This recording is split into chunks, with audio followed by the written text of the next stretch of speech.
మొత్తం యావత్ తెలంగాణలో కాళేశ్వరం ఫలాలు, ముఖ్యంగా మెదక్ వచ్చినావు కదా, మెదక్ ప్రాంతంలో ఈ హల్దీవాగు పరివాహక ప్రాంతం మొత్తం కూడా సస్యశ్యామలంగా దాదాపు 14 చెక్ డ్యాంలతోటి మంచి భూగర్భ జలాలు పెరిగి అద్భుతమైనటువంటి పంటలు పండుతా ఉన్నాయి.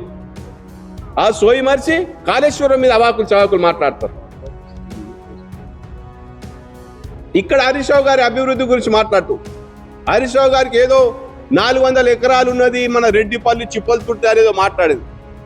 అసలు అసత్య మాటలు మాట్లాడడానికి, అజ్ఞాన మాటలు మాట్లాడడానికి ఏమన్నా సోయి ఉండాలి. చలో పోదాం పదా, మేము హరీష్ అన్నని రిక్వెస్ట్ చేసినాం. ఇప్పుడు నిజమైతే నువ్వు అక్కడికి ఇప్పుడే ఈ రోజు సాయంత్రం వరకు పొద్దున్నరా అదే రెడ్డిపల్లిలో మీరు మాట్లాడిన సోకాడు 56-59 మంది రైతులకు అన్యాయం జరిగిందని మాట్లాడుతున్నారు. 400 ఎకరాలు ఆ రైతులకు పంచుదాం పదా. ఎక్కడ ఉన్నదో ఆ 400 ఎకరాలు హరీష్ రావు గారికి సంబంధించింది ఆ పూర్తిగా కూడా మరి అక్కడ